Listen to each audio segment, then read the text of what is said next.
Hi there, welcome to Urbinary, the podcast cataloging the everyday and extraordinary in the city. Hello again, my name is Giulia and today Ali and I will be chatting with Eugenio Morello.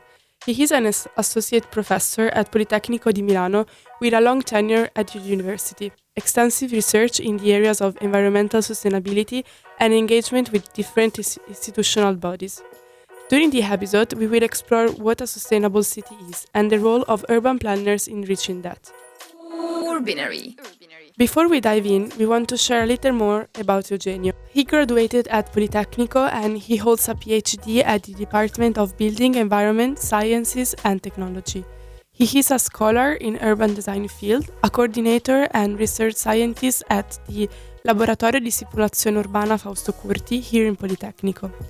Among his research interests are the interplay between urban design and environmental quality, climate change design, resilience and adaptation of cities to climate change.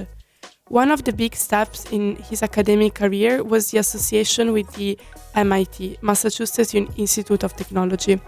Eugenio, as a visited PhD candidate, was a part of the Sensible City Laboratory and developed collaborative research project at the interface of ecology and technology. He currently teaches courses on energy and climate urban planning, environmental design principle, digital technologies, and sustainable development. Urbinary. Hi Eugenio, and thanks for being with us. Today we will talk about sustainable city. Now I'll turn it over to Alexandra. Thank you, Giulia. Thank you, Eugenia, to join us in Poliradio today. Oh, thank you both. Thank you, Giulia and Alexandra, for having me today. It's a great opportunity. So we would like to start our discussion from the definition of urban sustainability and why does each of us pay more and more attention to it as a citizen and as a professional as well? Okay, it's not an easy question, actually, because urban sustainability is a very broad and also abused concept in the current language. Now everybody's talking about sustainability, but I think that the concept of urban sustainability is somehow really clear. To me, a sustainable city is a city that uses resources in such a way as to maintain an ecological balance and ensure access to those natural resources for future generations. So first of all, I think we have to ask ourselves, can really a city be sustainable? What is a sustainable city? I mean, we are in places and cities that always consume resources. We always generate entropy. So a city, sustainable city, is this an oxymoron somehow? Or maybe sustainability for a city is rather a target that we will never achieve, but we have the aim to achieve it. So I think we have to look at what really makes a city into a sustainable city. First of all, I would say the main concept I associate with sustainability is complexity, because the city is a complex system with complex dynamics, and hence we need to understand and map these flows that happen in the city, because this is where we can really assess the depletion of resources, the overall ecological performance of cities. Hence, in order to map these resources, we need a sort of territorial approach to life cycle assessment of those resources. And if we think about a city and the resources that flow in the city, we have many kinds of resources. We have material resources, of course, like water, biomass, vegetation, construction materials, food, even people that move around the city. But we have also immaterial resources like energy, for instance, and also information and everything that refers to ICT. In a certain sense, technology will help us to achieve a more sustainable city because beyond modeling, today we have the possibility to sense what happens in the city through different devices and also to predict future scenarios. So it's very important to help us with technology to map the city. Just to finalize, I would say that hence, a wide spectrum of strategies and actions is needed to achieve a sustainable city. What we see in reality is that cities nowadays promote themselves to be sustainable with some kind of greenwashing strategies as well. But there is a kind of partial vision and understanding of sustainability only in specific topics. For instance, cities focus on mobility, energy efficiency, or circular economy. But we have to consider all the things together and get this overall balance of the sustainability of such a complex system. Some of us have had pleasure of following your courses at Politecnico, and myself as well. Given your long-standing and estimated position with the university, you had the opportunity to witness how urban ecology, climate change issues, and sustainable development apply to urban design, and how this agenda has changed in relation to those topics since you were a student. Okay, thanks for the question. Actually, in my 20 years experience, I have to say that the topic of sustainability has changed a little bit. It was already popular at the beginning of the 2000s. The real difference, I think, today is the change of the scale of attention. When I was a student, sustainability was mostly associated to architectural design at the building scale. Because that scale, it's easier to control, and we got a lot of experience and research. Think about, like, for instance, the energy performance of buildings. Nevertheless, during the years, more attention was given also to the larger scale, the wider scale of cities, thanks to policies, and especially at the global and EU level. I think also the 2030 agenda gave a new boost to sustainability as well, because the concept was a bit clouded and old-fashioned around 2015 because of greater attention that was given to other policies and strategies like mitigation and adaptation strategies. So sustainability was a little bit in the background at that time. And I have to say that a new wide and global commitment to sustainability through the 2030 agenda gave attention to environmental, social, and economic challenges in a much wider way. And this was a key to pulling at the heartstrings of urban planning. So in that sense, the 2030 agenda, with this larger, let's say, commitment, somehow involved more the discourse of cities and urban planning. Actually, what we were missing before was attention to the mesoscale of urban design. So it's a scale between buildings and cities. That's the scale of community design, which requires attention in research first, in order to come up with new concepts, ideas, and afterwards also to promote new policies. I think now it's really the time of rediscovering the role of communities. Now it's very popular to speak about energy communities, for instance, just as an example of how people, citizens, can work together towards sustainable future. And it's also connected with this idea of enhancing the sense of belonging to places, according also to the new perspective of the SDGs, of the Sustainable Development Goals of the 2030 Agenda. So I think it's also important nowadays to rediscover the role of urban form, of land use and services. There is discovery of the city as an ecosystem as a whole. In our urbinary investigation of the urban planner profession, we would like to examine together with you our role in exploring cities and, of course, creating them more sustainable, resilient, livable, and healthy. And here's important to touch on the interdisciplinary approach as well. Why planners should be open to collaboration, what are the benefits going from this? The aspect of integrating interdisciplinary contributions to urban planning is, of course, crucial, and thanks for pointing it out.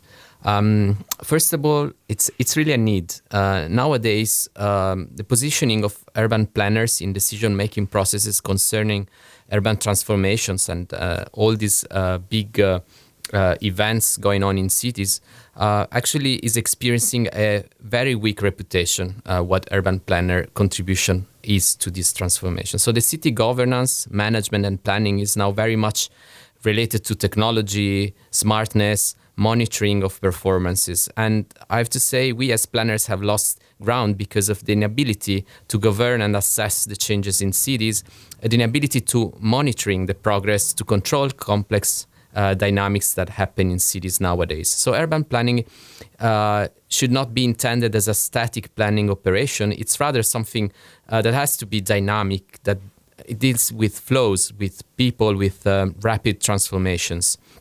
So our static plans, the traditional way we used to intend planning, takes really long to be completed, to become reality. And usually it arrives very late in the process when plans are published, are made official. So we need to assume a new role in these processes, not even let's say to be a coordinator of urban transformation processes, but rather we should be professionals that translate all the issues that we get from different skills stakeholders into spatial and tangible outcomes. So we need to integrate and arrange things in space, first of all, technologies, even the invisible side of digital technologies. Think about ICT infrastructure or data centers that have a material translation in the physical world. We need to accommodate new challenges of, for instance, mobility. Think about self-driving cars. What is the future of mobility with these new progress and technologies? The ubiquitous census of Internet of Things in space. So the city and city life is not affected by technologies, but it's somehow integrates them in the best possible way. Hence, we need to be able to talk to different professionals, to engineers, scientists, computer scientists, data analysts, not in order to make their job or substitute them, but to understand their needs, the needs of people, and start with them a fruitful dialogue. Of course, there are other stakeholders beyond these professionals, and we should also include them, involve them in the process of dialogue. And those stakeholders are also citizens and nature. Yeah, thank you to mention citizen. Actually, I would like to continue with this citizen engagement. And nowadays, public participation is considered as one of the key elements in urban planning. And in your practice, you test co-creation and co-design processes in urban climate services development. So could you introduce a little bit the topic to our listeners and how the planners came to this idea of using citizen knowledge in studying and development cities? Or was citizens first who raised their voices about try to be a part of decision-making processes? What's the pros and cons of this instrument, and what is the future? Okay, sure. Citizens, of course, is where we can, as planners, really give an important contribution to decision-making processes. This competence of talking to people, listening to people's needs, integrating and involving, and then even empowering them is, of course, priority, both in our education and profession, and should be always be part of our values and sensitivity in planning and design, especially climate action, adaptation, for instance, is a social phenomenon. So without people, there is no hope we can tackle and contrast climate change. It's not a top-down action that we need. It's rather a combination of top-down governance, policies, laws, and bottom-up collaborative engagement of people, individuals, but also communities, if we want to also address behavioral change. These two perspectives, so bottom up and top down, should always somehow go together. In different projects I've been involved, we have activities with citizens. I'm thinking about, for instance, Clever Cities is a European project which involves many European cities, among them also Milan. And here we had the occasion to work together with people, to citizens, to diffuse urban greening strategies in cities at different levels, in public spaces, in infrastructure projects, and also in private spaces. I think the involvement of citizens related to green areas is really important, because green itself is a living element, is a living feature in space. It's also something dynamic that changes over time. So we need constantly to maintain green. And this is a cost, also an economic cost for cities.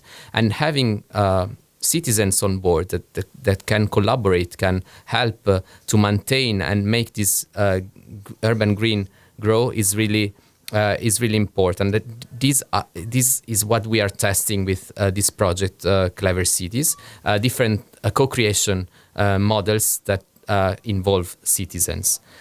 So also what relates to climate services in general is very pertinent, because we need to make citizens aware about the topics of climate change, but also to make them easy to understand and engage them in easy tasks, such as, for instance, integrating climate adaptation design strategies in public space.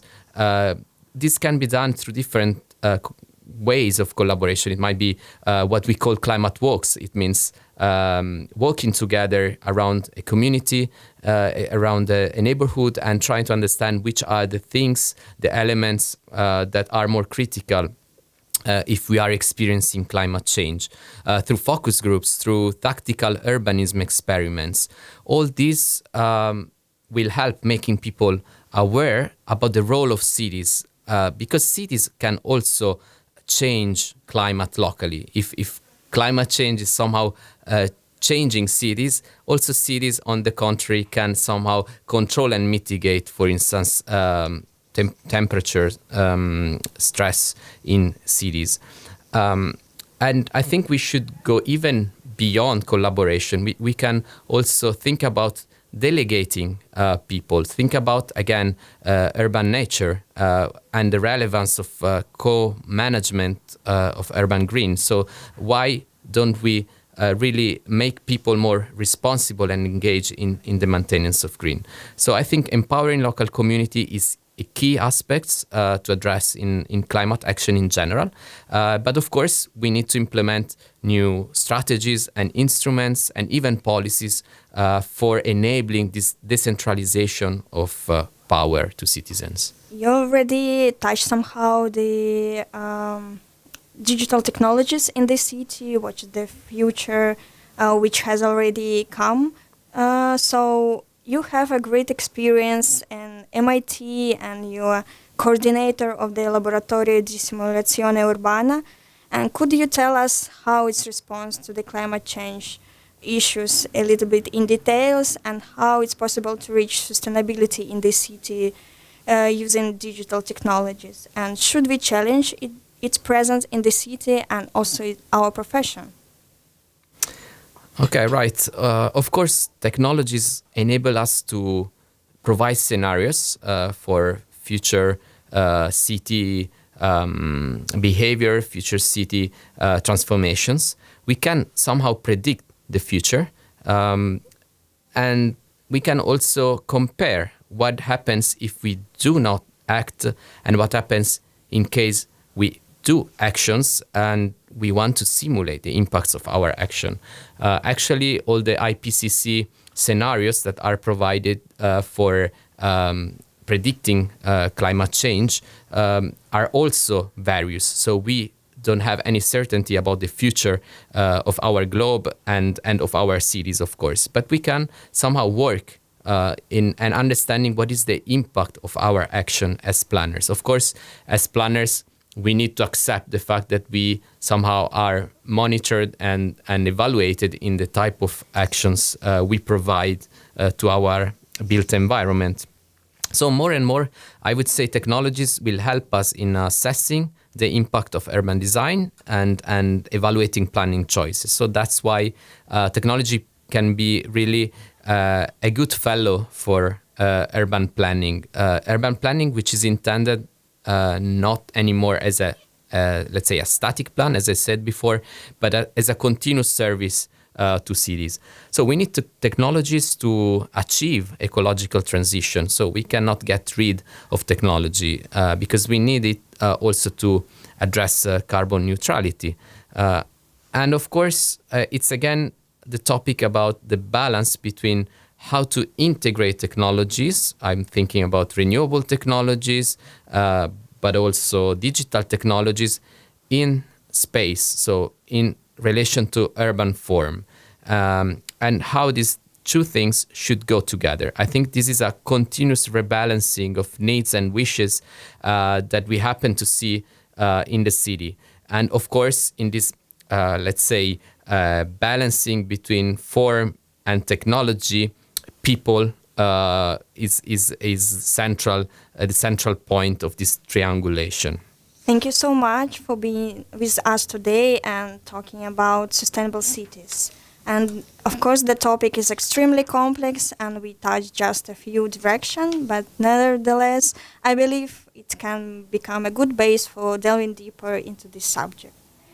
Urbinary. Thank you, Ale. Thank you, Eugenio. And before we close, we want to ask you, what is a city for you now and what it should be in the future, given the changing nature of citizenship in the 21st century?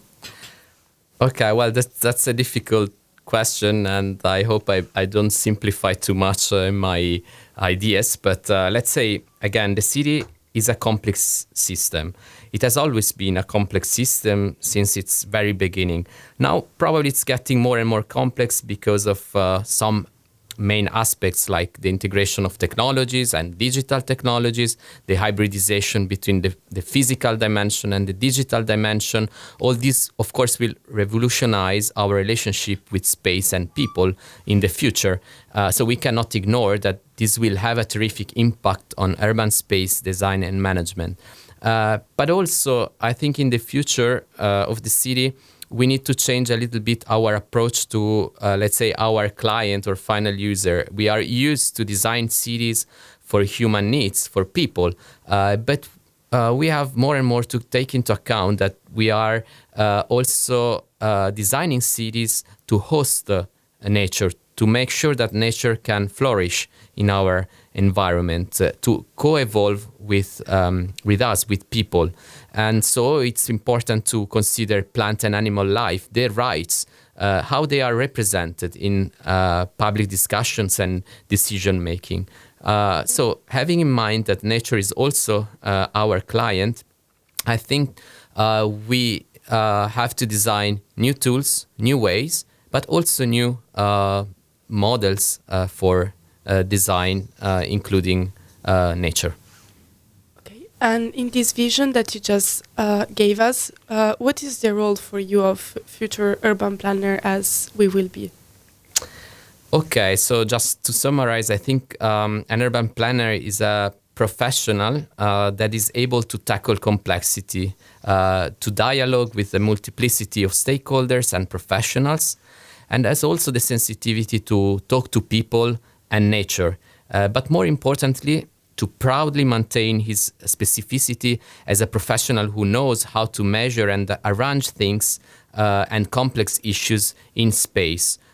Because I think it's very important to consider the future of city in combination with space. And space is, of course, changing its meaning. It's not anymore only the physical space that we are used to, but also the digital space. And this continuous hybridization between the two dimensions will be part of our future profession. Okay, so thank you again, Ali, and thank you again, Eugenio, for this wonderful and inspiring interview. Thank you for having me. In the next episode, we will discuss with Abdallah, and Hoy and I will discuss with him about environmental sustainability of the Olympic Games. Among the key points of Olympic infrastructure, there is that of understanding what happens after the event. And in fact, we will reflect on this by discussing the Milano Cortina Olympic Games. But also we will connect to the housing issues, which is now a hot topic here in Italy, but more specifically in Milan. Urbinary, the podcast cataloging the everyday and extraordinary in the city.